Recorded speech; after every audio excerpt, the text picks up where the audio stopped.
প্রতিটা মানুষের জীবনেই যোগ আছে, যেমন কর্মযোগ, প্রেমযোগ, বিয়ের যোগ প্রতিটা মানুষের জীবনে আছে, কিন্তু প্রতিটা মানুষের জীবনে একসাথে আসে না, কারো আগে কারো পরে।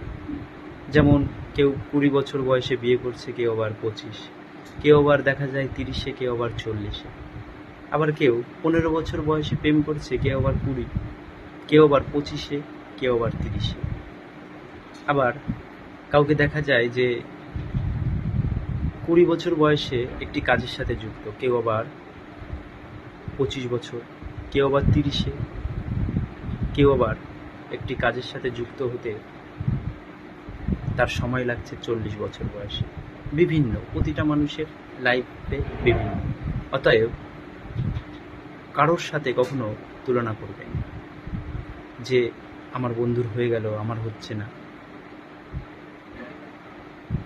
কারণ প্রতিটা মানুষের একটা সিজন আছে, যেমন আপনার যখন সিজন হবে বা আপনার যখন সময় আসবে, তখন আপনার জীবনে সব কিছু আসবে। তাই অন্যেরটা দেখে কখনো তুলনা করবেন না, এবং অন্যেরটা দেখে কখনো মন খারাপ করবেন না। কারণ তার সময় এখন চলছে, তাই তার সেই সময়ে এসেছে, আপনার সময় এখনো আসেনি, তাই আপনার কাছে আসেনি। আপনার যখন সময় আসবে, ঠিক আসবেই আপনার জীবনে। তাই একটু ধৈর্য রাখুন, ধৈর্য ধরে থাকুন, দেখবেন আপনার সময় হলে আপনার জীবনেও সব কিছু আসবে। তাই কখনোই মন খারাপ করবেন না। ভালো থাকবেন, সুস্থ থাকবেন।